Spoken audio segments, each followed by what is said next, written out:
Hello guys and welcome to another smoke tutorial. In today's video, I'm gonna show you how to smoke off connector for B-side on Cobblestone. First, position yourself into this corner. Aim between the top of the box and the roof and throw the smoke.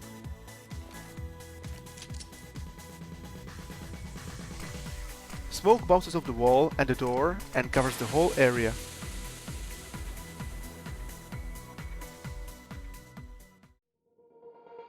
Thank you guys for watching. If you like the video, give it a thumbs up and subscribe. Also, don't forget to check out my other videos as well, and I'll see you guys next time.